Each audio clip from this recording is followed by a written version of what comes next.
정보가 있는 시사 토크쇼 장윤선의 팟짱.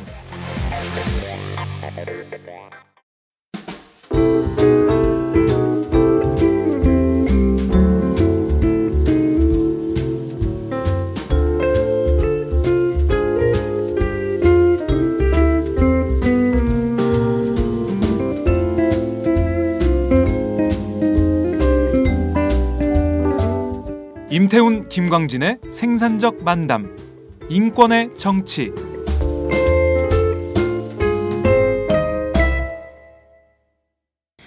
매주 수요일에 고정 코너 시작하겠습니다. 임태훈, 김광진의 인권의 정치. 오늘도 어김없이 새정치민주연합 김광진 의원님 나오셨습니다. 예, 안녕하세요. 반갑습니다. 김광진입니다. 네, 군인권센터 임태훈 소장님 나오셨습니다. 네, 안녕하세요. 반갑습니다. 네, 목소리가 왜 그러세요? 저 오늘 새벽 5시 20분에 여수 갔다 왔어요. 여수? 예. 여수 밤바다? 여수 밤바다 못 봤어요.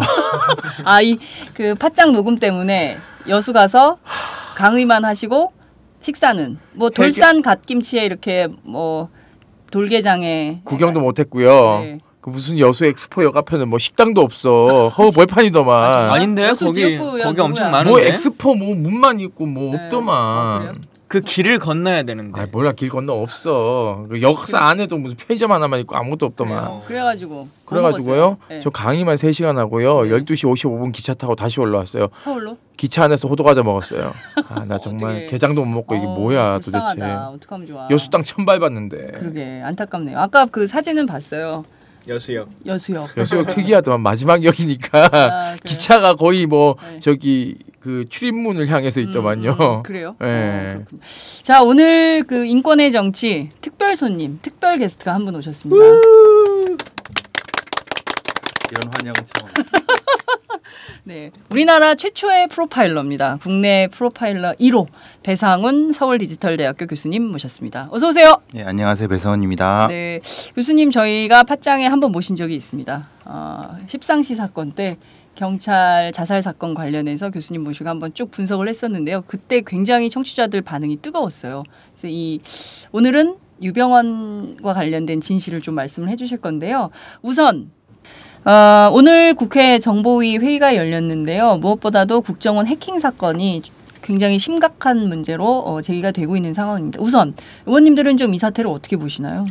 뭐 저희 당에서는 일단 기본적으로 심각한 사태다라고 생각하고 있고, 이것이 물론 아직까지는 민간인 사찰이 이루어진 것인지 어떤 대상으로 얼마나 광역의 범위로서 이루어지는 것인지에 대한 실체적 진실을 저희가 아직 모르기 때문에 단정지어서 말씀드릴 수는 없겠습니다만은 여튼 법에 정하지 아니한 방식으로 도청과 감청이라고 하는 것이 행해졌고, 이것을 또 새로운 방법을 고안하고 법에서 제약하기 때문에 외국의 기관에 용역을 주는 방식을 빌어서 편법적으로 사람을 감시하고 있는 것에 대해서는 좀 분노스럽기도 하고요. 또한 뭐 요즘은 그래도 조금 국정원이 뭐 완벽하진 않지만 개혁을 하고 있는 모습은 좀 보여지고 있습니다만, 네.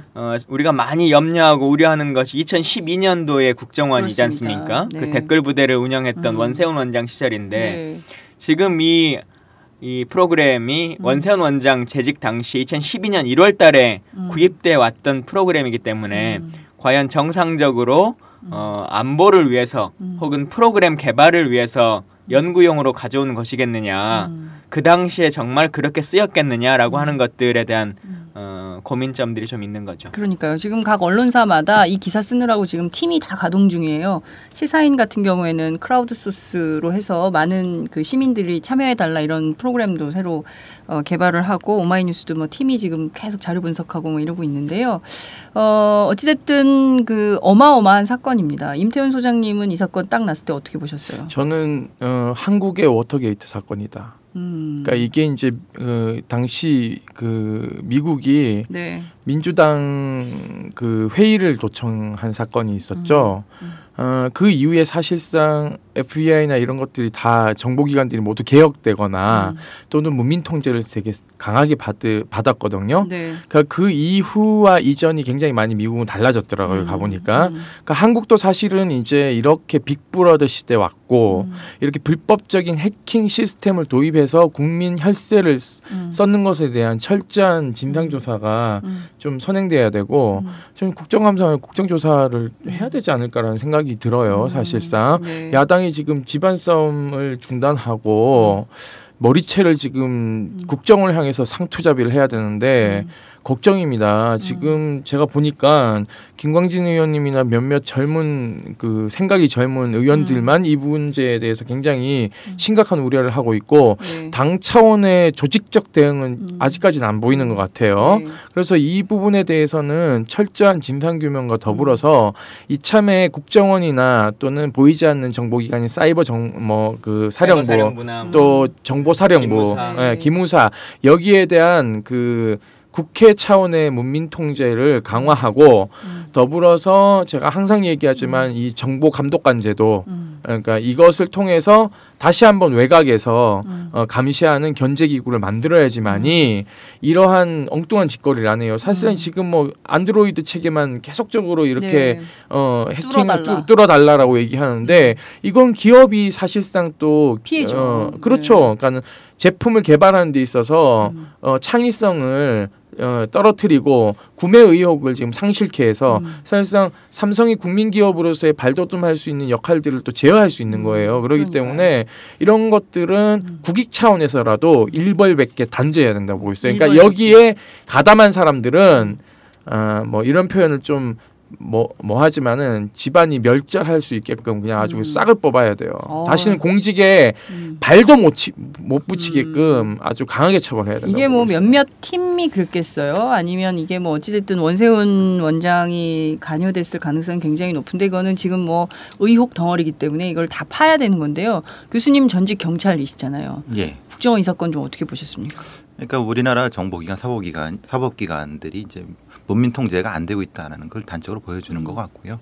기본적으로 이제 문민통제가 안 되는 뭐 흔히 사법기관이나 정보기관은 국민들을 억압할 수밖에 없는 시스템인 겁니다. 그러니까 정의가 바로 설 수가 없는 거죠. 그러니까 이것이 통제가 안 되면 앞으로도 계속 이런 것이 반복될 거라고 생각을 하고요. 유 소장님 말씀대로 어떤 특별한 형태의 문민통제 시스템이 조속하게 그리고 체계적으로 갖춰야 될 거라고 보고 저는 이 사건을 보면서 조금 좀 의문 났던 거는 네. 기존에는 이제 정보 시스템이 그러나 큰 하나의 줄기로 이제 이어졌다고 보는데 네. 글쎄요 2012년 그 시기를 거점을 해갖고 뭐랄까 좀 이 새로운 것들이죠. 새로운 어떤 가는 줄기들이 여러 나오는 네. 그런 것을 좀 느낌이 와갖고 그렇게 되면 더 이 잡기가 힘들거든요. 이런 거를. 그래서 그거를 이 차제에 좀 그 어떤 차단할 수 있는 어떤 아주 발본색원을 해야 된다고 봅니다. 그러니까요. 말씀하신 대로 다 온 국민들이 똑같은 생각을 했을 것 같아요. 딱 터지자마자 국정원 댓글 사건 생각났고 또 사이버 사령부 민간인 사찰 계속 있었잖아요. 이명박 정부 때부터 이게 계속이거든요. 그래서 무엇보다 사람들이 궁금해하는 게 한때 이제 SNS에서 화제가 됐었는데 5163 부대가 뭐냐. 왜 하필이면 5163일까. 그래서 막 온갖 패러디가 막 나오지 않았습니까? 국회 안에서는 그건 좀 어떻게 보고 있어요? 그거는 이제 공식적인 이름이기 때문에 네. 뭐 여러 가지 이름에 추측이 있는 건 아니고 공식적인 뭐 네이밍의 그 역사가 있습니다. 그러니까 원래 부대 명칭은 일반 군부대들도 숫자로 표현을 하죠. 그렇죠. 숫자로 표현해서 명확하게 어떤 부대이고 어떤 역할을 하는지를 알지 못하도록 숫자로 표시를 하도록 이제 되는데 국정원은 두 가지 이름을 사용하고 있습니다. 네. 하나는 말씀하셨던 5163 부대라고 하는 걸 쓰고요. 그다음 다른 이름으로는 7452 부대 이렇게 이제 두 개의 이름을 쓰는데 네. 흔히들 대출 받을 때는 7452 부대를 쓰고 물품을 구입하거나 아니면 부대에서 어떤 견적을 열 때는 5163 부대를 쓴다고 그래요. 개별적으로 개인이 쓸 때는 7452 부대라고 네. 은행에서는 이해해 줍니다. 그러니까 5163은 참 그 이름을 아직까지도 쓰고 있다는 것도 참 슬픈 일인데 이게 언제적 5.16이 박정희 소장 당시에 새벽 3시에 일어난 거다라고 하는 것을 기념해서 5163 부대라고 하는 거고 네. 745위 부대는 당시에 이제 중앙정보부장이었던 이후락이 실사, 북한으로 남북 넘어가서 7월 4일 날 남북 공동 성명을 맺었던 게 5월 2일이다 라고 하는 걸로 745위 이렇게 하는 거죠.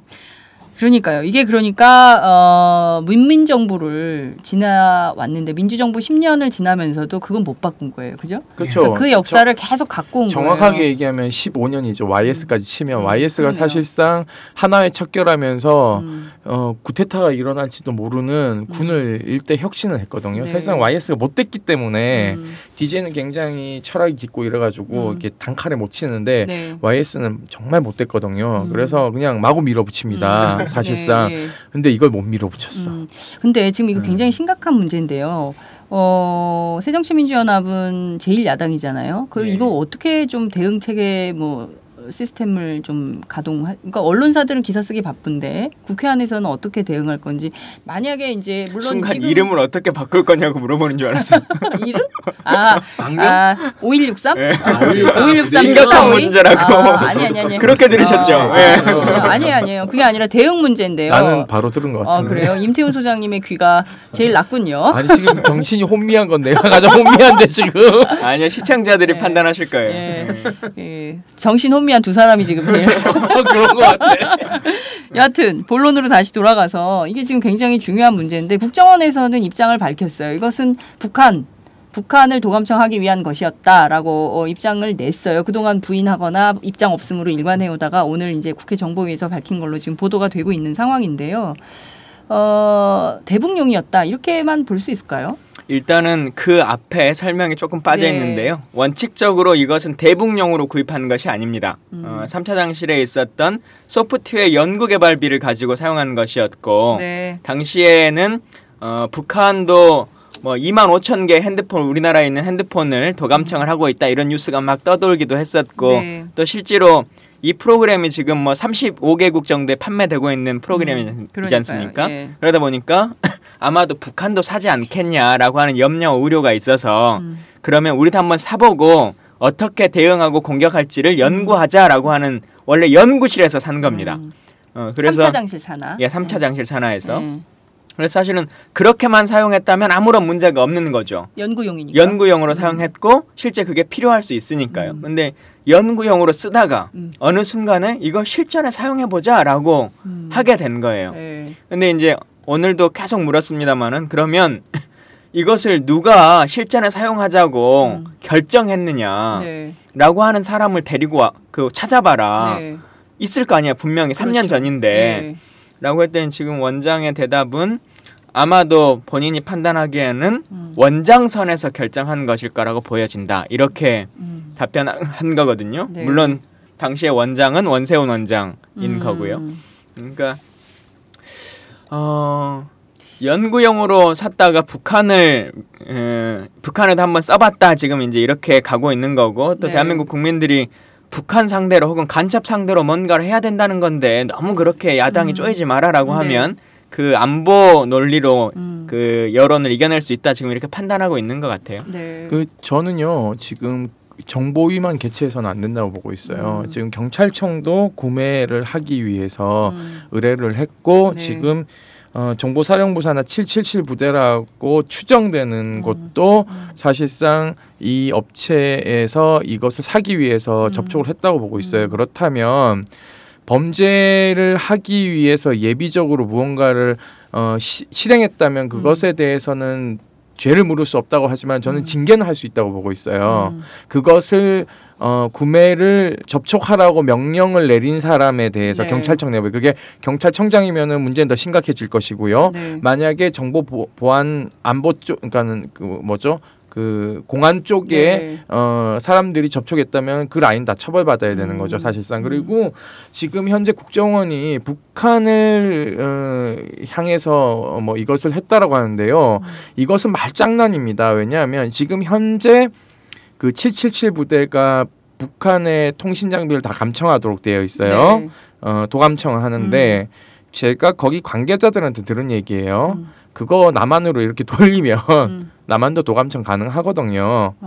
그러니까 그게 방향이 북한으로 향하느냐 양쪽을 다 향하고 있느냐는요. 네. 그들만 아는 문제예요. 우리로서는 알 수가 없어요. 네. 그러니까 그것을 실질적으로 그 부대에서 근무했던 분의 얘기는 살짝만 돌리면 뭐 정치인들 통화 내역도 다 도감청 가능하다라는 얘기가 거기 정보 당국에 이미 소문이 다 나 있고 무엇보다도 이것에 주목하는데요. 국정원이 이것을 사용하는 게 저는 일정 정도 그 정보계통의 공무원들한테 소문이 퍼졌을 거라고 보고 있습니다. 왜냐하면 기무사나 네.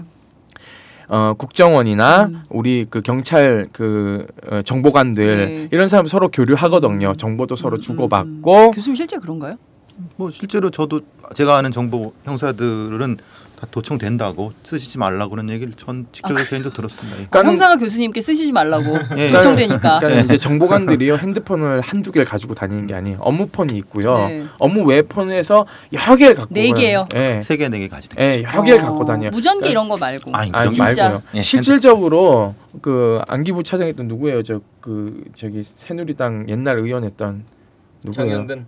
정영근 의원 같은 경우에 핸드폰 수시 때때로 바꾸고 기본적으로 네. 3대 이상 가지고 다녀요. 그러니까 그러기 때문에 간첩만 그렇게 핸드폰을 많이 쓰는 줄 알았더니 그렇지 않아요. 아니군요. 그래서 저는 이 정보계통에 이미 국정원이 이런 해킹 프로그램을 도입했다는 게 일정 정도 소문이 나 있었을 것이다. 그렇기 때문에 저는 안행위도 개최해야 되고요. 네. 국방위도 개최해서 이 정보 관련된 곳에서 누가 접촉했으며라고 이런 것들을 저는 강도 높게 조사해야 된다고 생각하고 있습니다. 일단 그 부분에 대한 사실관계를 조금 네, 사로잡고 가면 말씀하셨던 것처럼 777 사령부나 기무사나 이런 곳이 이제 접촉했고 만났다라고 하는 것들은 나옵니다. 언제 만났고 누가 만났는지까지도 다 나와 있는데 이 중간에 그 업체가 있지 않습니까? 나나테크라고 하는 업체.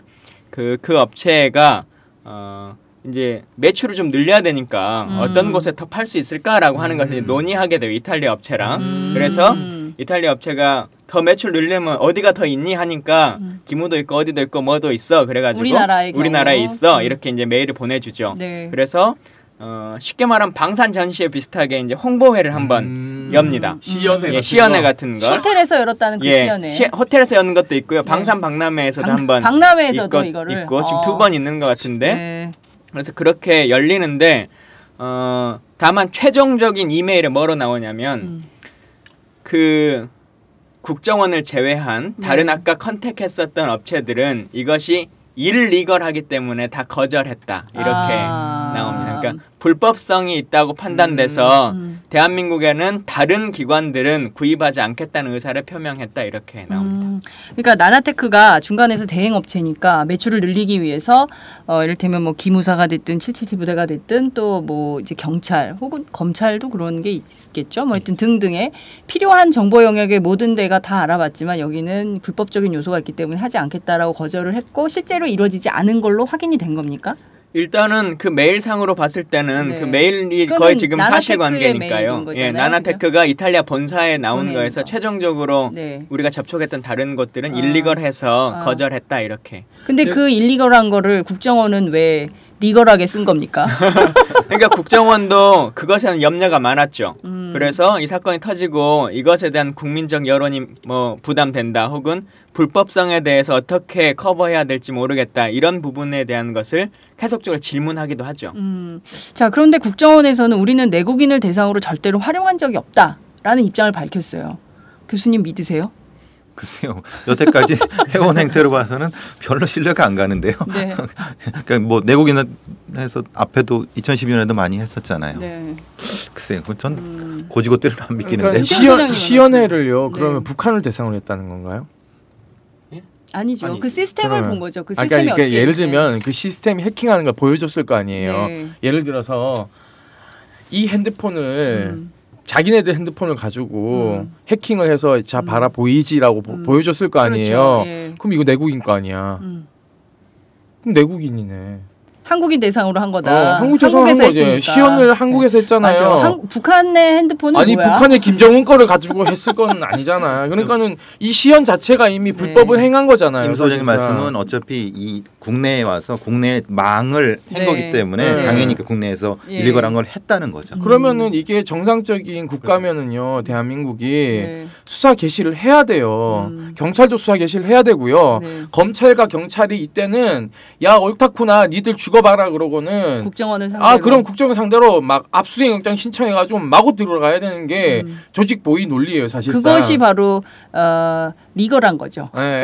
근데 이게 지금 그게 다 아메리칸 알았다잖아. 스타일. 아메리칸 스타일. 다 알았다잖아. 왜안 그러니까 나왔어? 이게 불법성이 강하니까 이게 안 된다라고 인지했으면 인지하는 순간 수사 개시를 해야지. 아니면은 그때는 못 하더라도 그 정치권에서 그런 걸 좀 요구해야 되는 거 아닙니까? 일단은 이번 주에 그 국정원을 저희가 현장 방문을 해서 조사를 하기로 했기 때문에요. 네. 그 내용을 조금만 지켜봐 주시고 네. 거기서 저희가 생각하기에 말도 안 된다라고 하는 부분이 될지 네. 뭐 용인이 될 수 있는 범위가 있을지 한번 조금만 더 지켜봐 주시면 자, 좋겠습니다. 그런데 이게 보면 리모트 컨트롤 시스템이라는 게 굉장히 무섭더라고요. 그 언론에 보도된 것만 보더라도 본인이 가지고 있는 핸드폰에 악성 코드가 심어졌는지 안 심어졌는지조차도 모르고 그 심어진 상태에서 모든 걸 다 보는 거예요. 뭐 그 예컨대 카메라까지도. 그러니까 핸드폰 버립시다 우리. 저기 버리고 새로 삽시다. 알뜰폰으로. 그래서 차라리 투지폰이 안전하다 뭐 이런 얘기도 나오는데요. 그러니까 거의 우리는 현대 사회에 살고 있지만 원형 감옥인 거예요. 누군가가 전부 나의 모든 일거수일투족을 정부가 특히 국정원이 들여다보고 있다.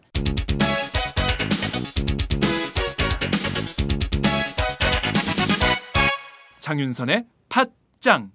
근데 저희처럼 뭐 이렇게 그 비주류의 삶을 살고 있는 사람들은 괜찮지만 국회의원들 또 인권운동가 이런 분들은 굉장히 불안하시겠어요. 교수님도 좀 국회의원 그러시죠. 중에서도 기무사 777 사령부, 국정원, 경찰청을 다 관장하고 있는 정보위와 국방위만 지금 계속 내리장창하고 있는 그러니까요. 사람인데 과연 제 핸드폰은 그러니까 다 괜찮을지. 털렸다고 봐야 돼. 버려. 핸드폰 버리라고. 지금 한 대 갖고 뭐해 그게. 4-5개는 가지고 아니, 다녀야지. 일개 정보과 형사도 4개를 갖고 다닌다는데 의원님은 왜 한 개밖에 없어요? 오늘 박지원 대표가 무슨 얘기를 하셨냐면 네. 그냥 농담 비슷하게 박영선 의원하고 어제 만나서 이 도청 문제가 나오니까 둘이 대화를 나누셨다는데 네. 우리가 전화를 해서 돈을 주라고 하냐 무슨 여자를 만나기를 하냐 뭐 하냐 걔들이 들어봐야 맨날 지들 욕만 하는 얘기니까 귀만 아플 것이요 이제 이 말씀하시더라고요. 네. 근데 그런 생각 들어요. 뭐 제 핸드폰 봐봐야 뭐 볼 게 얼마나 있겠어요? 임태현 소장님과 둘이 나오는 텔레그램 대화 뭐 이런 거? 우리 그러면은 김광진 의원님 때문에 우리 텔레그램도 다 털렸겠다. 에? 팟짱. 8시인데 왜 안 오세요?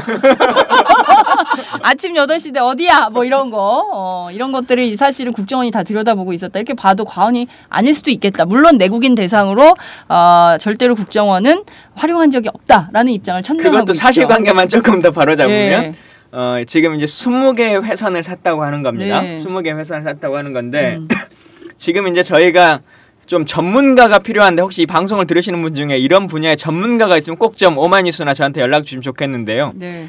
회선을 지금 10개씩 이렇게 2번 샀다는 거예요. 그렇게 해서 돈이 한 10억 원 가까이 지급됐는데 네. 그 아이디라고 하는 것이 정말 하나의 핸드폰만을 찍을 수 있는 것인지 아니면 한 사람에게 코드를 부여하면 이 사람이 10개든 20개든 어떤 그 그룹을 형성할 수 있는 아이디가 형성되는지 모르겠어요. 근데 네. 국정원은 지금 지금 딱 20개를 사왔고 네. 20개의 기계에만 깔 수 있다라고 주장을 하고 있어요. 네. 그래서 그 중에서 2개는 현재 국내에 있는 연구용으로 사용하고 있다 이렇게 얘기했습니다. 주장은 그렇게 하는데 실제로 그러면은 이번에 있을 현장 조사는 언제 가시기로 하신 거예요? 아직 날짜는 확정 안 됐는데요. 네. 이번 주 안으로는 가자 이렇게 합의를 봤습니다. 그 국정원 현장 조사에 전문가들이 좀 함께 가가지고 정말 이게 구체적으로 어떤 문제가 있는지 국민을 대상으로 사찰한 적이 없다고 하지만 과거에 이명박 정부 때부터 민간인 사찰한 게 계속 드러났잖아요. 그리고 간첩 조작 사건으로 피해자도 있지 않았습니까? 그 유우성 씨 같은 경우에는 서울시 공무원이었는데 어느 날 갑자기 간첩으로 그렇게 둔갑이 돼서 그 동생한테도 굉장히 막대한 피해를 입히니까 엄한 사람들이 전부 정보 당국의 희생양이 되고 있는 억울한 피해자들이 발생하고 있는데 정부가 이렇게 계속 간다면 이거를 우리가 불안해서 어떻게 살겠어요. 특히 그래서- 인권 차원에서 이거는 그러니까 제가 네. 고양이한테 누가 방울을 달 것인가 목에다가 네. 이게 사실상 저는 새정치민주연합의 숙제라고 생각하고 있어요. 음. 그러니까 이 권력 기관들에게 이 방울을 다는 일을 끊임없이 해야 돼요. 방울을 10개, 20개 계속 달아야 됩니다. 한 발 움직일 때마다 소리 나게끔 이 만들어야 되는데 이걸 과연 누가 할 것인가? 예를 들어서 지금 국정을 간다고 얘기를 해요. 문 열어준다고. 저는 그것도 꼼수가 있다고 생각해요. 의원들만 들어가면 안 돼 절대. 외부 전문가를 들어가는데 문제는 외부 전문가들이 있다 하더라도 그분들이 쉽게 나설 수 있는 구조도 아니에요. 왜냐하면 그 사람들도 먹고 살아야 되기 때문에 국정원한테 밑보였다가는 패가망신한다는 생각을 가질 수도 있기 때문에요. 사실상 굉장히 저는 이 부분을 파헤치기가 야당으로서도 많이 힘들지 않을까라는 생각이 들어요. 하지만 그럼에도 불구하고 동원해서 한번 쳐들어가야 되는 거죠. 안철수 대표가 같이 가시면 잘 아실까? 됐어. 거기 몰라. 보안 전문가잖아요. 몰라. 안랩. 네? 안철수 연구소. 안 되나? 잘 모른대. 그게 뭐 잘 모르시면서 막 이렇게 폄훼하고 그래요. 그러면 안 되는 거 아니에요? 안랩에 우리 대해서 앞을 달려. 뭘 나는 이미 안철수 의원 욕을 한 바가지 했는데 뭘. 자, 그런데 지금 보면 국정원 또 기무사도 이제 감청 장비 구입했다 뭐 이런 논란이 일고 있고 국회 안에서도 계속 쟁점이 되고 있기 때문에 이 굉장히 심각한 문제로 될 수 오늘 있고요. 2시에 정보위랑 국방위가 동시에 열렸거든요. 그럼 어떡합니까? 예. 어떻게 해야 돼? 동시에 열렸는데 오늘 2시는 기무사령관이 왔어요. 그 기무사 소속의 소령이 네. 북한으로 정보를 돈 주고 팔아가지고 아, 중국. 네, 예. 중국으로 팔았던 그것 때문에 네. 이슈가 돼서 왔었던 네. 날입니다. 그렇군요. 그러니까 지금 보면 그 사방팔방 지금 정보는 새고, 예? 우리 국민들을 대상으로 사찰을 하고 우리 정보는 지금 해외로 지금 나가고 있고 뭐 이런 상황이에요. 전문 용어로 아수라장이라고 해야 됩니까? 교수님 어떻게 보세요? 이게 지금도 사실은 핸드폰에 제가 지금 기억이 나는데 D값이라고 하네요. D값이 돼갖고 위치가 다 체크가 되거든요. 개인 위치가. 이게 어디 있는지 정도가. 위치 정보. 네, 그러니까 이제 GPS 네. 정보가 다 되니까 이제 거기에다가 음성을 붙이면은 진짜 어떤 그 빅브라더 시대가 오는 거죠. 근데 빅브라더 시대가 뭐 몇십 년 뒤가 아니라 바로 내년에 올 수도 있는 거죠. 만약 그게 안착적으로 썼다고 하면은 이제 안 썼다고 하니까 썼다고 네. 하면은 어디서 무슨 말을 했는지가 바로 서버에 기록이 되는 시대가 바로 이 핸드폰을. 예, 통해서. 핸드폰으로 했을 때 이건 당연히 가지고 다니니까 당연히 위치가 예. 제가 여기 있는 걸 그렇죠. 보고 네. 있는 거죠. 누가 그렇죠. 계신지 알 수 있고 이거 누가 있는지 그러니까 만난 것도 알 수 있는 거고 내용도 알 수 있는. 그러니까 거죠. 우리가 지금 여기서 서울 상암동 누리꿈 스퀘어 18층 이 후미진 냄새나는 이 스튜디오에서 넷이 앉아서 녹음을 하고 있는데 이 상황을 알 수 있는 거죠. 이렇게 요 XY 지가 값이 3차원 값이 또 가능하다 그러더라고요. 사이버 수사 하는 애들한테 물어보니까, 네. 그러니까 위치는 정확히 나올 수 있어요. 뭐 배상원 교수님 지금 어디 있는지. 네, 오차 범위가 좀 있지만 대충 네. 그거를 또 오차 수정을 하면은 네. 거기다가 RCS 이제 프로그램이 깔려져 있었으면 제 핸드폰에 네. 이 음성을 열거나 음. 동영상을 열어서 들을 수도 있는 거죠. 들을 수도 있는 거죠. 예. 실시간으로. 실시간으로. 아, 네, 그래 현장 중계가 되는구나. 현장 정보도 되고 방송국도 아닌데. 그 안에 모든 깐 프로그램 뭐 흔히 말하는 텔레그램 같은 거의 내용도 다 네. 보관될 수 있으니까 그거 자체를 빠른 시간 안에 제대로 통제하지 못하면 엄청난 사회가 피해가 볼 수 있는 거죠. 그러니까 어마어마하네요. 통신 감청은요. 네. 한때 그 국방에서 난리 난 적이 있어요. 2002년에 10월이죠. 그 블랙북을 꺼내 들어 보이는 사태가 발생했었죠. 그러니까 뭐냐면 그때 당시에 이제 서해 교정 같은 것들이 있는데 그게 이제 야당 여당 의원들이 막 싸우니까 갑자기 정보사령관이 블랙북을 꺼내 보이면서 여기 다 있다고 이러면서는 그거 원래 얘기하면 안 되거든요. 흥분하셨구나. 그러니까 흥분해가지고 얘기를 하는 네. 바람에 북한을 감청하는 부대가 있다는 존재도 드러나고 네. 그리고 이것에 대한 주파수나 이런 것들 다 변경하는 사건이 벌어졌어요. 그러니까는 뭐냐면 대북 첩보 활동 해야 되는 건 맞아요. 저희가 그것까지 부정하는 건 아닙니다. 네. 다만 본연의 업무를 잘 하는지에 대한 감시가 필요한 거죠. 국민들이 우리나라 안보를 위해서 준 권한을 가지고는 그것을 가지고는 민간인 사찰하고 있고 정치적으로 반대하는 사람들 뒤를 캐고 있고 하면 안 되거든요. 네. 그렇죠. 그러니까 그런 것들에 대해서 명확하게 선을 그어야 되는데 권력을 가지면요. 네.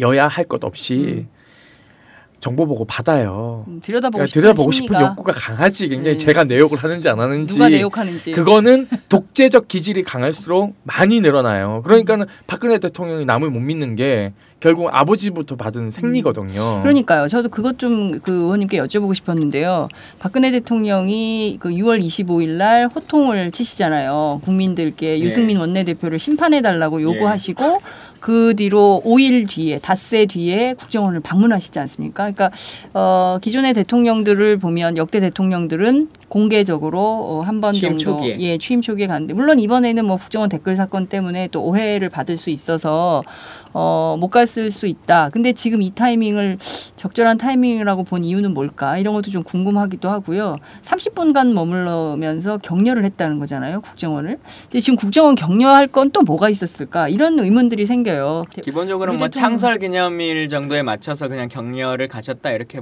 말하고 있는데요. 청와대는 그렇게 얘기하고 있죠. 근데 뭐 대통령이 어쨌든 관계되는 기관에 한 번씩 방문하는 것 자체를 어떻게 문제 삼을 수는 없을 것 같고 또 정보기관은 많은 국가들에서도 또 비공개 방문을 하는 것이 관례로 있기 때문에 그 정도는 뭐 이해할 수 있을 것 같습니다. 다만 대통령이 정말 그런 것들을 고려해서 고민의 측면 안에서 가신 건지 아닌 건지는 제가 알 수가 없죠. 네, 그러니까요. 그런 것도 좀 궁금해요. 근데 어떤 의도가 있었을까 이런 것들이 우리 그런 걸 너무 궁금해하지 마세요. 아 그래요? 근데 이거는 그게 의도가 있었던 것에 대해서. 까마귀 날짜 배 떨어진다고. 저는 굉장히 의심스러워요. 사실상. 그렇기 때문에 항상 뭐냐면 의심의 눈으로 봐야 돼요. 그렇구나. 그러니까 불신의 눈으로 보는 게 아니고 사람들이 자꾸 인권 운동가들한테 그래. 왜 그렇게 막 불신하냐 그러는데 저희는 불신하지 않아요. 기본적으로 신뢰를 깔되 한번 이렇게 이제 의혹의 시선으로 그렇죠. 거꾸로 이렇게 싹 뒤집어서 보는. 그러니까 이제 안전한가 살피는 거잖아요. 그럼요. 야려야죠 이렇게. 여튼 방송을 보고 계신 분들이 이제 내 핸드폰도 다 도청되는 게 아닌가 이런 의심과 염려가 많으실 것 같아서 그 얘기 조금만 드리면 물론 이제 여러 가지 설이 있을 수는 있습니다. 제가 모르는 방식이 또 있을 수도 있겠고 근데 제가 어쨌든 한 4년 정보와 관련한 분야에서 이제 있다 보니까 현재 대한민국 상태에서는 전체적으로 SK텔레콤이나 이런 통신사를 통해서 통째로 도청하는 제도는 없습니다. 그건 이제 국내 정부가 들어오면서 그 도청 기계라고 하는 것을 용광로에 이제 다 소각을 시켜버렸거든요. 그래서 대한민국 정부에 그것이 존재하지 않기 때문에 그냥 전파를 잡아서 전체적으로 하는 도청이라고 하는 우리가 일반적으로 생각하는 도청과 감청은 존재하지 않는다. 그리고 다만 이제 일반 전화는 가능한 범위라고 하는 게 있고 지금은 핸드폰은 그런 정도의 기술력을 갖고 있지 않다. 다만 우리 뭐 청계천 이런 데서 한다고 하는 핸드폰 복제 이것은 현재도 가능한 시스템이기 때문에 그런 부분은 본인이 아주 좀 의심스럽다면 가능한 범위에 있을 수 있다라고 하는 거고요. 지금 이 RCS 프로그램 같은 경우는 절대 잘 모르는 사람이 보내주는 링크 주소를 클릭하시면 안 됩니다. 이 RCS 프로그램은 어떤 식으로 전파가 되느냐라면 그냥 불특정 다수에게 스팸을 보내는 게 아닙니다. 수천만 명에게 보내서 그중에 걸린 사람이 이 해킹이 되는 것이 아니라 저는 무조건 장 기자님을 해킹하려고 목적을 가지고 들어가는 거고 아니면 임 소장님을 해킹하려고 목적을 가지고 들어가는 거예요. 그래서 장 소장님이 좋아하는 어떤 것들을 찾죠. 그리고 임 소장님 좋아하는 걸 찾아요. 예를 들면 이번에 나와 있는 것 중에 가장 이제 이슈가 되는 것 중에 하나가 떡볶이 블로그지 않습니까? 그러니까 이 사람이 음식이나 이런 걸 좋아하면 이번 주에 맛집입니다. 떡볶이 맛집 찾아오세요. 라고 보내서 그 링크 주소를 싸주고 여기에는 지금 뭐 메르스와 관련해서도 메르스와 관련한 미국 질병관리본부의 Q&A입니다. 오셔서 건강 찾으세요. 그러면서 링크를 보내주거든요. 근데 여기서 한 단계가 뭐가 진화됐느냐. 우리가 이제 그런 경우에 눌러봐서 그냥 어떤 프로그램만 깔려고 핸드폰이 껐다 켜지면 의심스럽잖아요. 그렇죠. 그러니까 이것에 대한 데스티네이션을 만들어 달라고 그 요구를 이탈리아로 보냅니다. 그래서 실제로 이걸 누르면 이제 국정원이 보내죠. 이걸 누르면 단순히 프로그램만 깔리는 게 아니라 실제 그 사이트로도 연결이 될 수 있도록까지 이 목적지를 정해달라. 라고 하는 것을 나오죠. 순수하게 넘어가서 자연스럽게 깔리고. 그래서 이제 그러니까 모르는 거야. 이게 악성 코드가 심어졌는지 자기는 거죠. 그것만 봤으니까. 그래서 이제 그런 것이기 때문에 이게 전혀 예를 들면 뭐 야동이나 막 이런 것처럼 누가 봐도 바카라 막 이런 거 있잖아요. 누가 봐도 광고 같은 거 이런 것들은 잘 안 누르죠. 네. 그런데 그냥 일반적인 거 같으면 그냥 한 번씩 눌러보는 게 있기 때문에 네. 이런 것들도 절대 누르지 마시라라고 하는 말씀이고 지금 이제 통신비밀보호법이라고 하는 것이 막 이슈가 되기도 하고 네. 합니다. 그럼 이게 이제 새누리당에서 도청을 실제로 합법화시키자라고 하는 법인데 이건 이렇게 보시면 돼요. 예전에 국민의 정부가 그 용광로에 폐쇄시켰던 도청기라고 하는 것을 통신사에 이제 구입하도록 하고 네. 그 비용을 국가가 지급할 수 있다라고 하는 것이고요.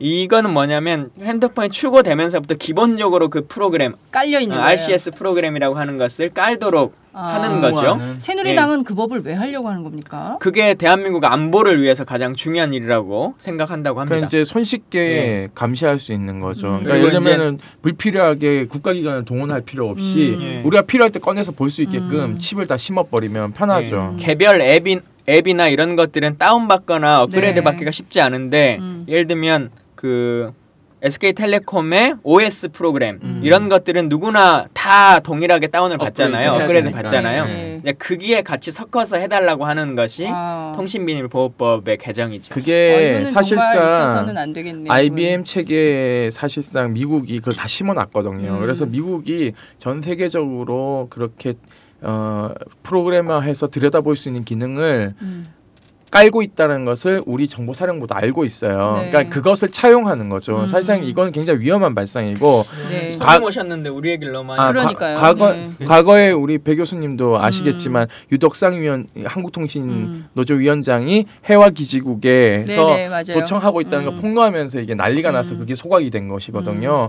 그렇기 때문에 그 소동 이후에 통제하는 기능은 업그레이드 되지 않고 오히려 우리를 감시하는 기능만 계속적으로 지금 진행적으로 발전하고 있는 거예요. 네. 이걸 통제하는 일을 김광지 의원님이 열심히 재선해가지고 네. 제가 딱 만들겠습니다. 아니, 그 전에 해야 돼요. 재선하고 집권해가지고 우리 정권일 때.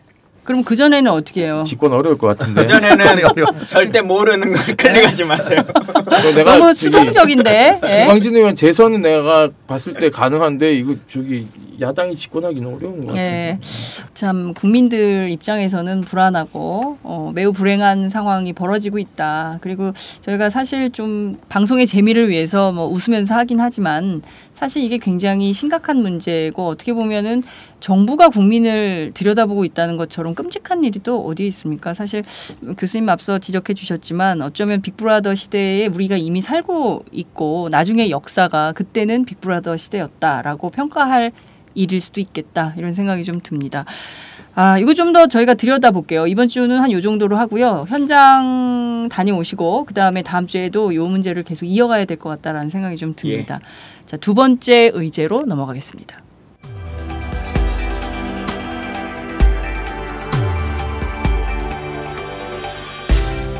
그 팟캐스트에 광고하는 이 사장님들이 저는 굉장한 분들인 것 같아요. 정말 다 그 사실상 영세한 사업자들인 거잖아요. 그래서 제가 오늘 그 얘기를 하려고 그런 거야. 가끔가다 댓글을 보면 광고 유치하느라고 얼마나 힘들어. 첫 번째, 이분들이 무척 영세한데 열심히 사는 분들이야. 그게 우리가 검증을 해보면 좋은 물건들이야.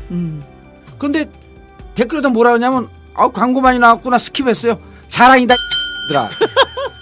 스킵한 게. 광고 들어야 돼. 광고 듣고 한 번만.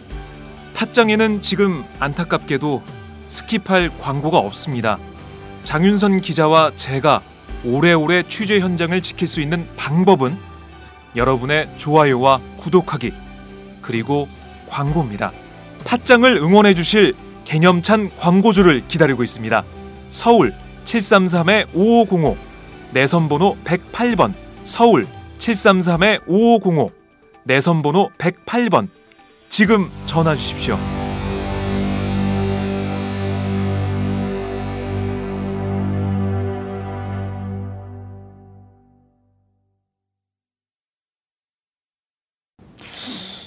주진우 시사인 기자가 동영상 짧은 동영상 하나를 페이스북에 공개해서 화제가 됐어요. 바로 유병언 회장의 생존 모습, 마지막 생존 모습이다 이렇게 올렸는데요. 우선 교수님 그 사진 보셨어요? 그 동영상? 예, 짧은 동영상이고 뭐 조금 이제 나머지 세 사람은 누군지 알 것 같아요. 근데 그 유병헌 회장은 진짜 그 사람인지에 대한 잘 모르겠어요. 조금 이제 찍은 각도가 애매해서 사실 그래갖고 유병헌 같기도 하고 아닌 것 같기도 하고. 예. 그래서 저기 뭐 며칠 전에 실제로 그 야망연수원에 갔거든요. 다녀오셨어요? 네, 다녀왔는데 순천에 예. 지역구 갔다 왔대요. 교수님 대단하세요. 역시 프로파일러다우세요. 저희 방송 때문에 일부러 가신 거예요. 그죠? 대단하세요. 실제로 그게 있었으면은 CCTV가 그 위치에 있었고 그리고 거기서 찍었으면 그게 각도가 나와야 된다는 생각에 갔는데 그 각도가 좀 애매하더라고요. 그러니까 그 옆에 CCTV가 있었는데요. 그 각도에는 CCTV가 달릴 만한 위치가 좀 애매했어요. 그리고 보시는 것처럼 원래 그걸 뭐 이제 어디를 그 화면을 보는 장면을 찍었다고 그 주진우 기자가 얘기를 했다고 들었거든요. 근데 또 뭐 다른 사람은 또 직접 그걸 뭐 원본이다라는 얘기도 했고 그래갖고 그게 좀 확실히 해야 되겠지만 어쨌든 위치가 좀 애매한 부분이 있었다라는 것은 그건 확인을 했고요. 그리고 근데 뭐 늘 가면은 항상 문제가 되는 게 기다리고 계세요. 거기 누가요? 어떤 분이 기다리고 계세요. 항상. 어떤 분? 어떤 분 이게 자기는 절대 그쪽 분이 아니라고 하는데 엄청나게 많이 아시는 분이 항상 그 호나 허 번호판을 가지고 그 자리에 그대로 계세요. 교수님이 오신다는 걸 어떻게 알고 와서 마중을 나오셨을까요? 마중을 나와 있더라고 그래갖고 깜짝 놀랐어요. 그래갖고 같이 간 사람들하고서 누굴까 해갖고 찾아봤는데 물어봤어요. 물어봤더니 어디 너머에 이 직원이라 그러더라고요. 근데 거기는 막다른 골목이거든요. 제가 거기 너무 잘 아니까. 그러니까 그 야망연수원 있는데 자체가 막다른 골목이라는 거죠? 야망연수원에서 안으로 들어가는 데가 있어요. 근데 거기가 이제 그 유병헌 회장과 관련된 무슨 뭐 저기 그 뭐 그런 법인이 또 있는 데예요. 근데 그쪽은 거기 막힌 데거든요. 근데 이제 거기서 일한다 그러더라고요. 그래서 잘 모르는구나 이 사람은 이 상황을 새로운 직원이구나 하는 생각이 들기도 하고요. 그래서 그러면 안 되는데 어쨌든 뭐 하여튼 뭐 자기가 얘기한다니까 굉장히 잘 아시는 분이라 그러더라고요. 그래서 뭐 그렇구나. 근데 보통 그 동네가 길이 험해요. 길도 험하고. 순천 지역구 나왔습니다. 그래서 원래 이제 그 동네를 사람들이 부를 때 그 가는 길을 큰 길을 소련제라고 부르거든요. 소련제? 소련 놈들처럼 막 이렇게 길이 험하고 어렵다고 해가지고 그런 정도의 의미로. 이게 17번 국도에 소련을 폄하하는 건 아닙니다. 17번 국도 소련 없어졌어요. 어쨌든 뭐 거기서는 그게 이제 송시제 옛길인데 옛길에 거기가 굉장히 험한 데고 17번 국도상에서 다 이런 벌어진 일이거든요. 거기부터 시작해서 유병헌 회장의 시체가 발견된 곳이 다 17번 국도상이거든요. 그래서 항상 그 부분을 좀 작년부터 굉장히 유심히 많이 봤었죠. 교수님께서 이 죽음에 대해서 굉장히 의문점이 많다라는 것을 여러 방송에서 말씀을 해주셨는데요. 하나하나 좀 짚어보도록 하지요. 자, 우선 김광진 의원님께서는 그 동영상 보셨어요? 동영상 봤습니다. 세월호 특위 활동하시면서 유병헌 사건에 대해서도 깊이 관여를 하셨잖아요. 그 의원님께서 보시기에는 교수님은 같기도로 유병헌 같기도 하고 아닌 것 같기도 했다 이렇게 평가하셨는데 의원님은 어떻게 보셨어요? 전 사실 유병헌이라는 분을 한 번도 뵌 적이 없어가지고 그 4명 중에 누가 유병헌이라는 건지라고 생각이 실제로 그게 맞습니다. 맞습니다. 왜냐하면 실제로 유병헌 관련된 사람을 제대로 본 사람은 사실은 우리가 너무 종편에서 많이 이렇게 그 화면을 했죠. 근데 실제로 본 사람이라든가 금손에서도 실제로 본 사람이 그렇게 많지 않습니다. 정말요? 언론에서 사진 찍는 거 뭐 이렇게 강연하는 모습을 너무 익숙해서 그렇지 실제로 본 사람은 그렇게 많지가 않습니다. 그 의원님께서는 시신을 보셨잖아요. 시신은 봤죠. 시신은 봤는데 그것도 똑같은 내용인데요. 제가 평상시에 얼굴을 모르기 때문에 훼손된 시신을 보고 이 사람이 진짜 유병헌이다 이 말을 제 스스로가 확신할 수가 없어요, 사실. 근데 저희가 유병헌, 그러니까 세월호에서 상당히 많은 포션을 어떻게 보면은 사건의 중심에 있는 당사자이기도 한데 막 도피하다가 어느 날 갑자기 그렇게 그 변사 상태로 나타난 거예요. 그래서 도대체 이것은 어떤 사건의 내막이 있는 건가 굉장히 궁금했는데 우선 교수님께서 좀 의문으로 집을 만한 것들이 어떤 것들이 있는지 하나하나 설명을 좀 부탁드릴게요. 기본적으로 저는 이제 그 질문에 대해서 사실은 좀 궁금증을 갖는 게 이 사건의 세월호 사건의 그 본질이 유병헌일까라는 것이 기본적인 의문이고요. 그러니까 뭐 흔히 말하는 대타였을 수도 있고, 그게 말하자면 뭐 흔히 그거 많이 말씀하시는 건 뭐 세월호의 본래 주인이 누군가 이런 얘기들과 관련된 부분일 수 있다는 거는 뭐 여러 가지 면에서 왜 하필 유병헌이라는 사람에 집중했을까? 종편이? 네, 종편이. 그리고 특별하게 어느 시기에 갑자기 이렇게 돌아선 건 왜 그랬을까라고 하는 것이 저는 가장 큰 의문을 갖고 있고요. 그러면은 뭐 특별한 어떤 이유가 있었을까? 그러니까 사실은 뭐 이 사건의 조직적인 아니 구체적인 형태의 그 본질적인 사안과는 파보면 파볼수록 사실은 무관한 부분이 종종 나타난다는 거예요. 말하자면은 실제로 그 사람의 민사적인 소송에서도 대부분 다 벗어났고 형사적인 부분에서 벗어나게 있고 그 뭐 이제 순천에 갔을 때도 사실은 관련된 사람들은 다 석방됐고 실제로 그러면 지금 그쪽에서 뭐 책임졌다고 하는 사람들은 책임진 사람이 거의 없고 이제 딱 둘이잖아요. 실제로 지금 들어가 있는 사람도 몇 명 안 되고 그러니까 그것이 저는 처음에 가장 기본적으로 의문이었고요. 그리고 또 하나는 실제로 뭐 죽음에 관련된 부분에서도 처음에 그 길 갔다고 하는데 유병헌 회장이 갔다고 하는데 간 걸 본 사람이 없어요. CCTV 이런 데도 안 나타났어요.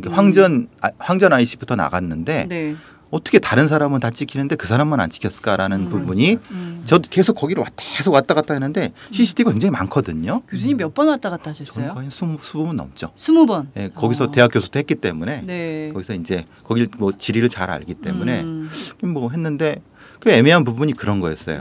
그런 거였었고 그리고 실제로 이제 그 별장에서의 증거 부분이라든가 그리고 거기에 뭐가 뭐 증거가 있었다. 책 DNA가 있었다.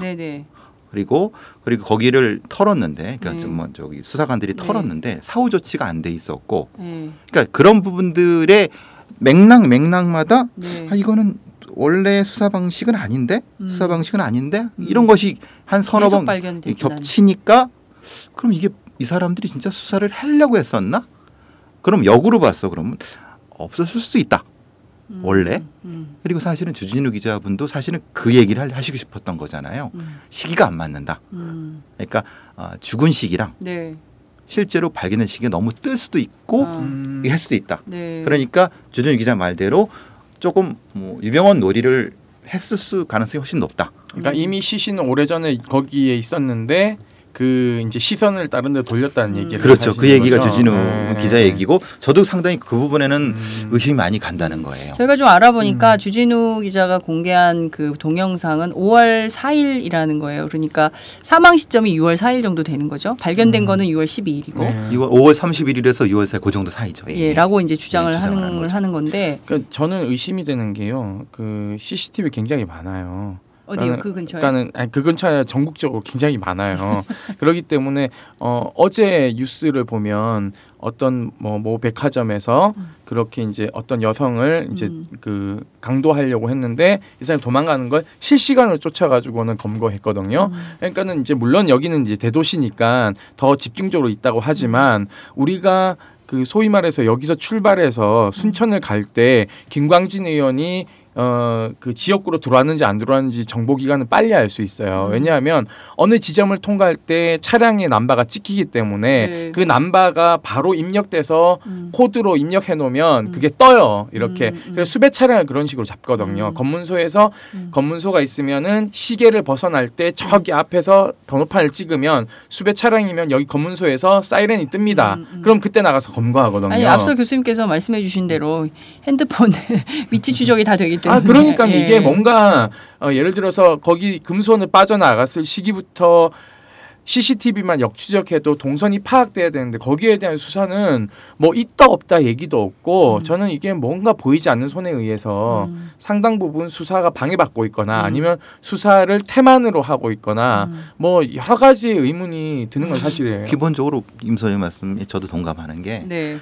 그게 기본이거든요. 기본으로 그게 바로 떴어야 되고 그게 바로 나왔어야 되는데 그러니까 저는 가지고 있었다고 볼 수 있다는 거예요. 분명히 그 자료가 네. 자료는 분명히 있다. 근데 이제 어떤 자료를 말하자면 그 흔히 말 항전 IC라든가 그걸 네. 출입했던 기록은 분명히 있다. 그건 분명히 있을 거라고 보는데 그 있는데 이제 그거를 그 무슨 이유 때문에 이제 그걸 뭐 보지 않는다는 부분에 대한 거는 그쪽에서 설명을 해야 되는 거고 네. 뭐 많이 알려진 얘기지만은 그 JTBC에서 당시 경찰청장의 동선을 추적했던 부분이 있었거든요. 네. 근데 그게 이제 굉장히 이례적인 부분이다. 그리고 무슨 이유도 설명하지 않는 부분에서 갑자기 순천에 다녀왔다는 거예요. 그 당시 청장이 예. 그 동선 사실 아시다시피 경찰청장이 수도권을 그렇죠. 비울 수는 없을 네. 거예요. 아무런 이유 없이 비우는다는 건 뭐 네. 말도 안 되는 지방청에 거거든요. 큰 행사가 네. 있거나 뭐 이래야지 내려가시죠. 근데 당시에는 그게 전혀 없었어요. 없었는데 거길 다녀왔다는 게 그 시기에 바로 네. 하필 순천을. 그러니까 그러면 그 부분에 대해서 나중에 후속 취재를 JTBC 기자분이 하셨다고 하는데 못했대요. 얘기를 안 해주니까. 아 경찰청장이 이제 그러니까 갔다 오는 건 맞다. 갔다 온 건 확인할 수 있다. 순천에 다녀온 건 맞다. 그건 그러나 맞다. 왜 갔다 왔는지는 그 얘기는 말할 수 뭐 없다. 개인적인 용무다라고 했는데 그래서 개인적인 용무는 있을 수 없다. 경찰청장은 뭐 그렇죠. 어쨌든 그런데. 네. 근데 아까 말씀드린 것처럼 그 당시에 그 5월 초부터 네. 6월 12일 그리고 7월까지의 그 흔히 말하는 전체적인 동선 확인 부분이 네. 안 된 부분들 그 부분은 가장 큰 의문점으로 나타나고요. 예. 그리고 이제 증거로 돌아오면은 네. 사실은 실제로 거기서 제가 찾은 증거들만 해도 사실은 그 흔히 말하는 자연사가 아닐 수 있는 부분에 대한 것이 여러 나타나는데 근데 그걸 실질적으로 어떤 뭐 실제로 수사를 통해서 네. 뭐 밝혀졌다 이런 거 없이 그냥 자연사다 아니면 모르겠다라고 해버려 버리니까 그래서 이제 흔히 말하는 거기서 뭐 CCTV를 찾았느니 했는데 실제로 그 유병월 회장인지도 아닌지도 모르는 CCTV를 한두 카트를 놓고 네. 그런 것도 실제로 거기 있었다고 하니까 그런 것들을 실제로 저는 계속 가보고 맞나 하고 검증하고 네. 그리고 실제로 이제 그 지문 쪽지문 관련된 부분도 그렇고 안쪽 쪽지문 관련된 부분도 네. 그렇고 그게 이제 그런 의문들이 이제 계속 반복된다는 거죠. 근데 거기에 대해서는 이미 그쪽 순천 경찰서의 과수팀이나 이제 입을 싹 닫고 있어요. 그리고 얼마 전에 이제 뭐 그걸 했던 사람은 그 시체는 맞다. 교차로 DNA 검사를 했다라고까지는 들었어요.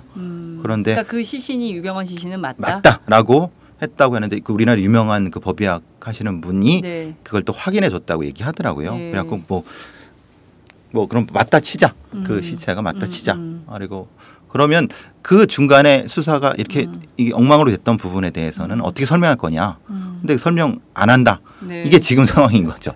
근데요, 그 유명한 법의학자라고 하는 분이 예를 들어서 샘플링을 가지고 조사를 했다면 그것도 그분 속일 수 있거든요. 그러니까 예를 들면 시신을 통째로 보여주고 이 사람이 랜덤으로 시신의 어느 조각을 꺼내서 DNA를 교차 분석했는지 아닌지에 대한 부분을 명확하게 해야 되는 거죠. 왜냐하면은 그 국가수에서 그분 모셔다가 자 이게요 유병헌 시신에 나온 거고 이게 다른 겁니다. 이거 두 개 한번 비교해 보시죠라고 하면 이게 여기서 갖고 온 건지 기존에 있는 것을 분리했는지 우리로서는 알 수 없거든요, 사실. 그 말씀은 이제 국가수의 DNA 분석이랑 과학수 분석 시스템 자체가 네. 비밀주의로 지금 계속 하고 있다는 것 자체가 굉장히 그 불신을 받고 있는 거고요. 뭐 많이 아시듯이 뭐 그 누구죠?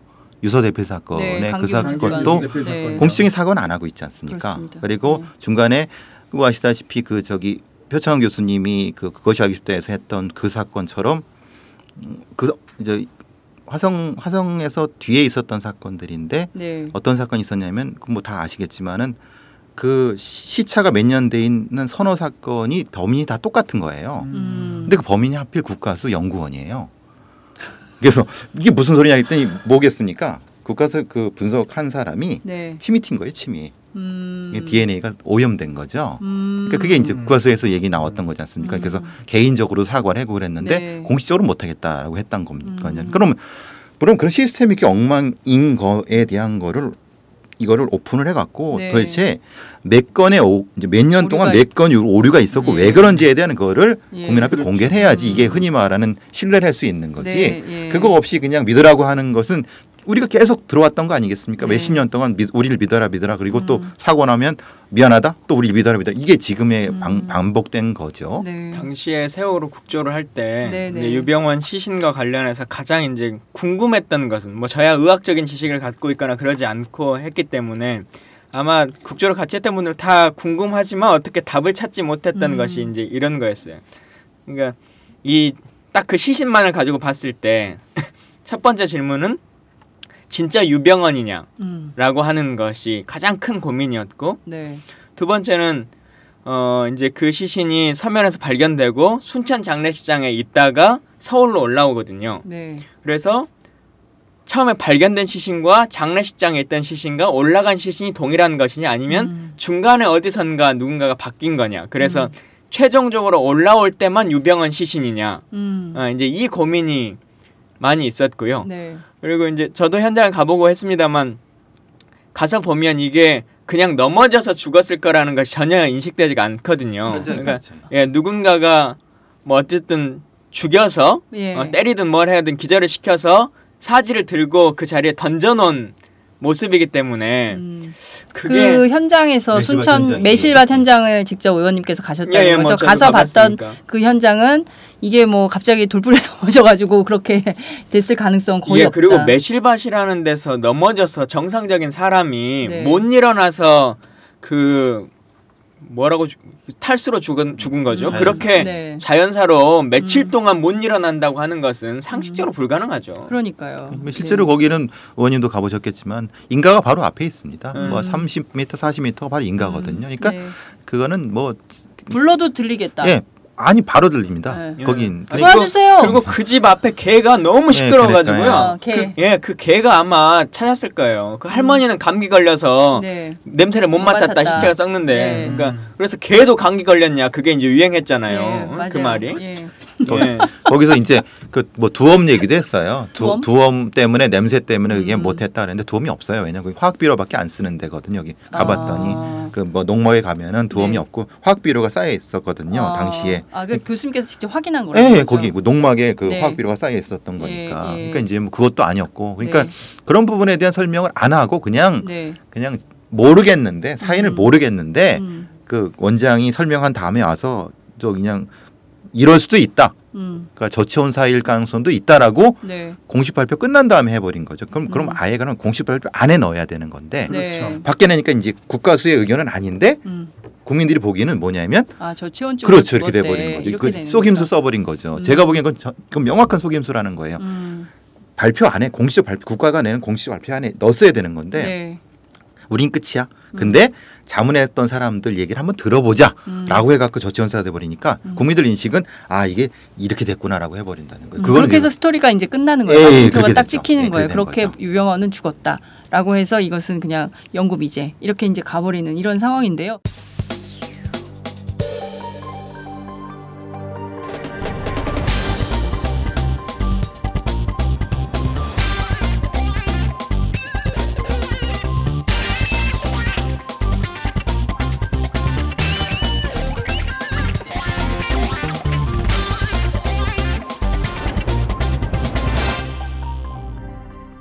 장윤선의 팟짱. 당시의 세월호 특위 국조특위에서 유병원 시신에 대해서 뭡니까 대한변협 등에서 그런 요구도 있었던 걸로 제가 알고 있는데 아예 이거를 증거로 신청하자.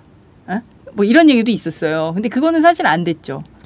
근데 안 된 게 갑자기 사실은 그 논의가 좀 있었어요. 실제 그게 있었죠. 변협에서인지 하여튼 모르겠지만 네. 우리도 이것에 대해서 조금 더 고민이 필요하다라고 네. 하는 왜냐하면 그때 막 키 사이즈도 10 몇 센치가 차이가 난다는 나고. 것부터 시작해서 치아에 어떻게 금리빨이 한 10개가 있는데 의료 기록이 하나도 없을 수가 있냐. 이거 조금 더 시간이 필요하니까 찾아보자 뭐 이렇게 했었는데 네. 그 논의를 이렇게 막 진행되고 있는 과정에서 갑자기 유족이 화장하겠다.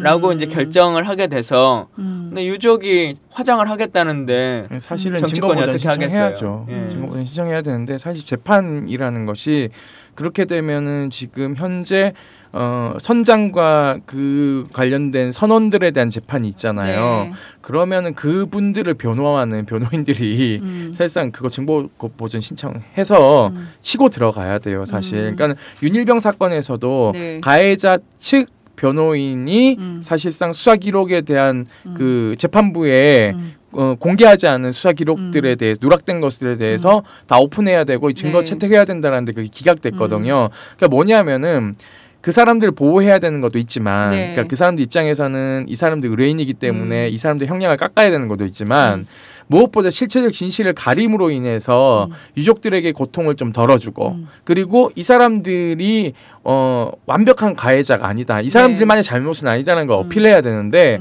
저는 그 재판도 사실상 굉장히 좀 미진하게 진행됐다라는 생각도 들고 그리고 무엇보다도 우리 그 사법 체계에서의 증거보전 신청 절차라는 것이 굉장히 그 검찰 측이라든지 또는 네. 수사기관의 편의를 많이 봐주로 돼 있어요. 그러다 보니까 법원이 그걸 잘 안 하려고 하는 욕구가 강합니다. 그리고 또 하나는 뭐냐면 귀찮거든요. 왜냐하면 싸워야 되니까 저쪽이랑. 예, 지금 시간도 보면 걸리고. 사실 그 유병헌 사건에 대해서는 많은 사람들, 많은 국민들이 아직도 의혹이 있어요. 이게 도대체 어떻게 된 건지. 그리고 이제 사람들이 미스테리로 많이 알고 있는데 교수님께서는 그 현장에 가서 뭐 수첩도 발견하고 직접 그랬는데 보도가 못하고 뭐 그 프로그램 자체가 없어지고 이런 사건도 있었다면서요. 그러니까 이제 그 하필 그게 또 방송 얘기해도 되나요? 네. TV조선의 추격자라는 그런 건데, 근데 이제 그게 거기서 이제 유병헌 사건을 이제 처음엔 못하겠다가 했었는데 네. 그 PD들이랑 그 산을 다 이자들이 뒤졌죠. 교수님께서 같이 가신 거예요. 저도 같이 PD들이랑. 가고, PD 같이 가고 그래서 뭐 그 터널도 뒤로 갔다가 뭐 흔히 말하는 했는데 네. 이제 뭐 당시에는 그랬습니다. 이제 그 원래 그 MC가 안재모 씨였어요. 탤런트 안재모 씨였는데, 근데 당일날 그 이제 뭐 저걸 다 했었죠. 그러니까 다 찍고 편집본까지 그러니까 편집해 갖고 네. 그 가편집본. 스튜디오 네. 촬영을 네. 할 걸로 준비를 하고 있었는데 아침에 전화가 왔어요. 어디서요? 그 TV조선 그 본부장한테 이게 정확한 건 그거였습니다. 그 대표한테 우리는 자연사로 간다라고 얘기를 했대요. 3사가 저기 합의를 했다고 그러더라고요. 종편 3사가 예, 합의를 했는데 예. 우리는 유병헌 사건은 자연사로 가기로 간다. 결심했다. 해갖고 누가 얘기를 했다고요? 그 얘기를? 그 본부장하고 예. 그 외주사 대표 이게 그러니까 이 프로그램 추적자라는 프로그램을 하는 외주사 그렇죠. 회사의 대표하고 예. TV조선 본부장 간에 합의를 그렇죠. 한 거예요. 아니 그 통보를 받은 거죠.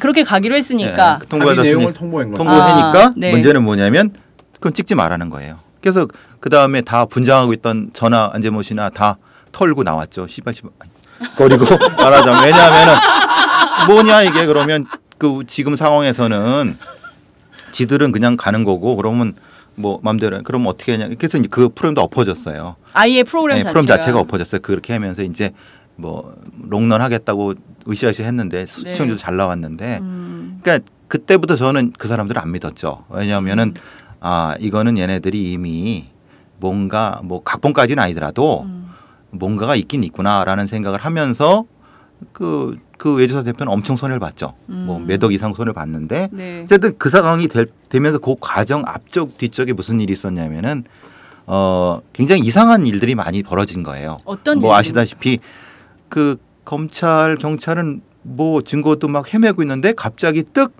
무슨 뭐 가방이 뭐 발견됐다. 무슨 기자들이 뭐 가방을 발견했다. 네. 그랬더니 있었다 그러면 검찰 경찰이 쫓아가고 이거는 뭐 그게 아니고 막 이런 게 반복되는 거예요. 그러니까 그러면 검찰 경찰은 수사를 모해고 있었다는 아무것도 안 하고 있는 상태고 그러니까 그게 몇 번 반복되는 거예요. 그러면 야 이건 수사를 그럼 누가 하고 있는 거지? 라는 의문을 계속 갖게 되는 거죠. 네. 뭐 그때 발견된 가방에 대한 얘기도 있었고 흔히 말하는 뭐 거기 뭐 정액에 대한 얘기도 있었고 그리고 실제로 아시다시피 거기서 그 실제로 검거를 하게 된 건 2명밖에 없어요. 그 흔히 말하는 권윤자와 유대균밖에 없어요. 그것도 이제 말하는 그 말단 경찰이 네. 속옷 뒷걸음치듯이 다 뒤져갖고 딱 2명 검거했거든요. 그러면 실제로 수사권을 가지고 있었던 검찰은 아무것도 안 했다는 거잖아요. 그러니까 그 사건이 그 시기부터 반복되고 있다는 걸 느끼면서 아 이거는 뭔가 흔히 말하는 정상적인 수사 체계하고는 다르다. 그리고 이제 나중에 제가 이제 저희 그 후배한테 들은 거는 네. 인천 쪽에 인천지검이 거기 저거 있지 않습니까? 수사본부가 네, 있었잖아요. 그렇죠. 네. 거기서는 거의 안 했다는 걸 얘기하더라고요. 거의 일을 하지 않았다는 않았다라는 게 이제 경찰 관계자의 증언으로 나온 거네요. 이건 뭐 비공식적으로 제가 그러네요. 들은 건데 예. 그리고 나서 결과도 사실은 뭐 아시다시피 뭐 그냥 뭐 흐지부지 된 거고 실제로 한 건 아무것도 없었던 거고. 그러니까요. 지금 보면 세월호 참사에 대해서 이게 지금 진상규명이 하나도 안 되고 있지 않습니까? 그렇죠. 지금 세월호 특조위는 만들어졌지만 예산조도 전혀 안 되고 있고. 조대환이라는 그 사람이 그러니까요. 그 뭐 딴지 예, 넣고 있고 예. 뭐 출발도 못 하고 있는데 예산도 그렇고요.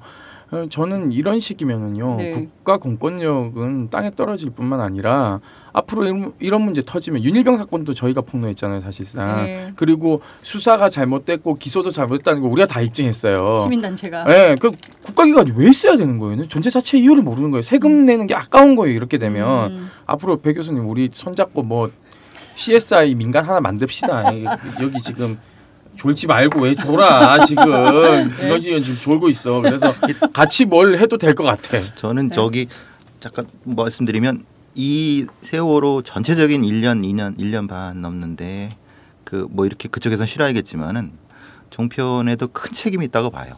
왜냐하면 여론을 어느 순간에 확 돌려버렸지 않습니까? 그리고 유병헌 머리로 돌아서게 하고 거기에 편승하면서 흔히 말하는 실제적인 수사를 방해했고 그리고 진실규명이라는 건 아예 생각 없어. 그냥 뭐 매일 아침 눈 떠 보면은 이제 뭐 유병헌의 뭐 그 뭐 어린 시절이 어땠다는 등 뭐 저기 뭐 우주도를 잘했다는 등 그걸로 그냥 거의 몇 달을 도배를 했지 않습니까? 근데 실제로 아까 말씀드린 것처럼 실제로 이 사건에 유병헌이 얼마나 책임 있는지에 대한 부분에 대해서는 재판정에서 그걸 증명을 못 하고 있어요. 결과가 지금 민사나 형사도 다 그렇게 됐어요. 다 빠져나가고 있는 상태면은 그거는 심각하게 이거는 공모 수준은 아니더라도 네. 상당한 부분에 그런 어떤 뭐 이걸 교감이라고 하면 고소하겠지만은 네.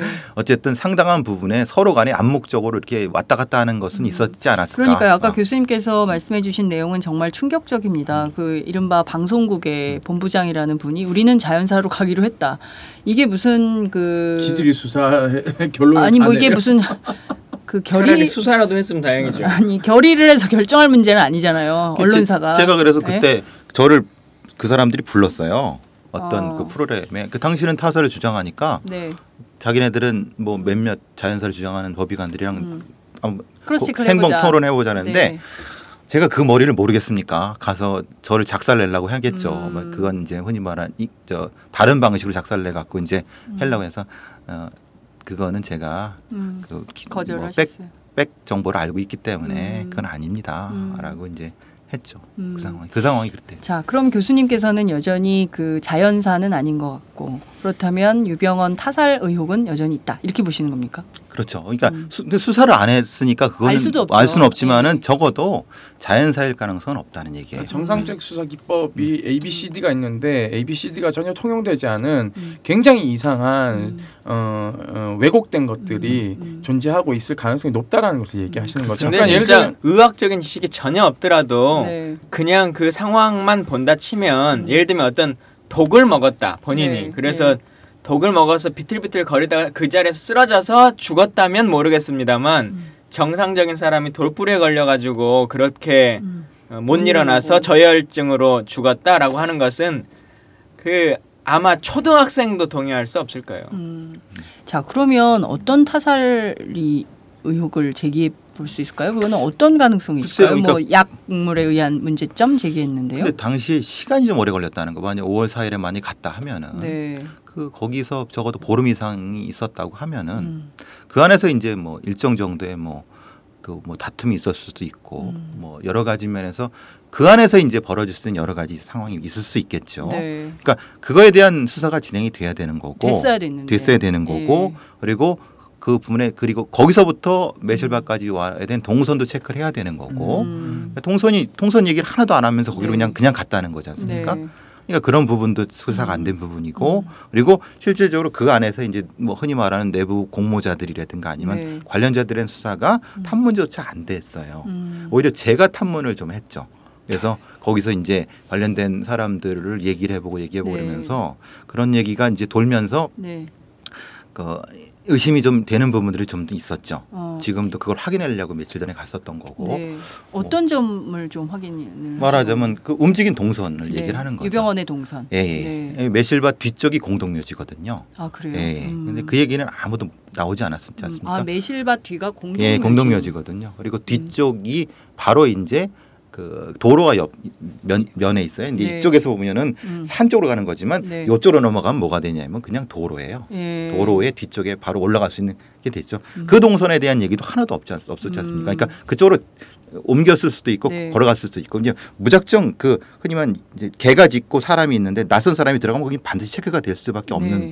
그 예. 공간인데 동선이라는 근데 뒤쪽은 아니거든요. 그러니까 음. 그런 부분에 대한 설명을 아예 자연사라는 걸 놓고 수사를 해버리니까 아. 그걸 할 필요가 없는 거죠. 그러니까 사실은. 이미 결론을 딱 자연사라는 결론을 내놓고 그렇죠. 하니까 그밖에 다른 것들은 아예 경우의 수를 치지도 않았던 거예요. 않았다는 거죠. 이게 그거 그래서 다른 경우의 수를 제가 이제 몇 번 체크를 하고 네. 올 수 있는 방향 그리고 중간에 도와줬을 만한 어떤 사람들 이렇게 체크를 해보니까 대략적인 어떤 경로가 나오고 네. 이렇게 됐다는 거죠. 그러니까 수사에서 가장 기본적인 건 모든 가능성을 열어놓고 하는 것이거든요. 네. 그러니까 변사 사건이 일어나면 이 사람이 자살을 했느냐 타살이냐에 관한 부분을 놓고 열어놓고 봐요. 그러니까는 예를 들어 변사 사건이 일어났는데 시체를 보고 얘는 자살했어라고 시작하는 수사 기법이 조선현지 어디에 있어요? 그런 건 없습니다. 그래놓고는 하나하나 객관성을 가지고 쳐나가는 거죠. 근데 그런 기초적인 아주 수사 기법이 배제된 그러니까요. 수사예요. 사실 세월호 참사 벌써 굉장히 많은 1년 반 넘어 지나가고 있지만 아직도 밝혀진 게 하나도 없습니다. 특히 이제 유병헌 사건 같은 경우에는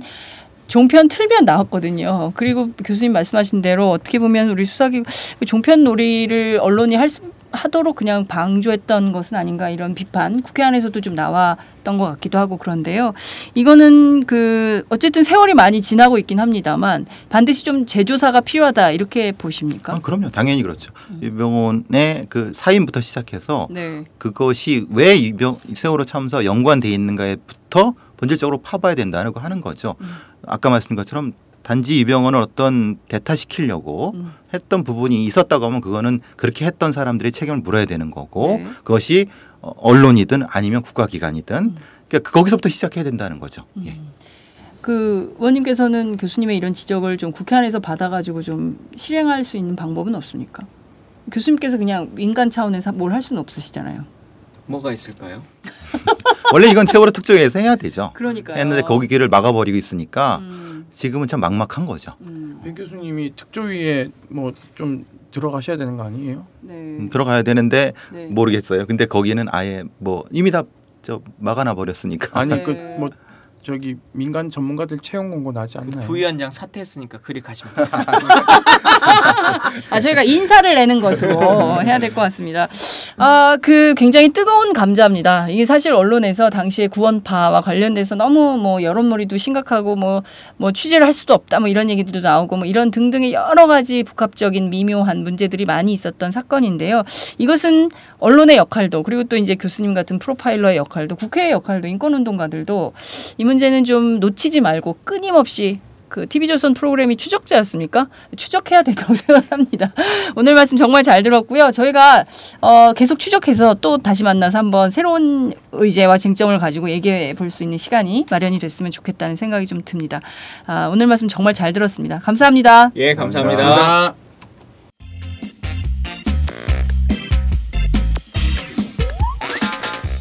매일 정오 여러분의 점심시간 맛있게 씹어드실 뉴스를 보내드리는 장윤선의 팟짱. 매일낮 신선한 뉴스를 맛보고 싶으시다고요? 보수 언론이 대충 훑고 지나간 뉴스 그 이면의 진실을 알고 싶으시다고요? 그렇다면 여러분의 곁에 장윤선의 팟짱이 있습니다. 좋아요와 구독하기로 응원해주세요. 포털사이트 검색창에서 장윤선의 팟짱을 치거나 모바일 앱스토어에서 팟빵 클릭 후 장윤선의 팟짱을 들러주세요. 요거 재밌네 할 때는 과감하게 좋아요를 눌러주세요. 여러분의 꼼꼼한 사랑이 팟짱을 키웁니다.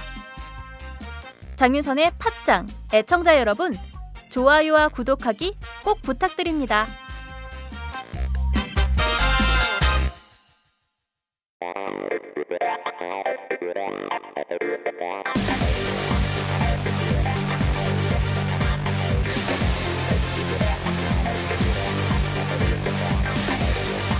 정보가 있는 시사 토크쇼 장윤선의 팟짱.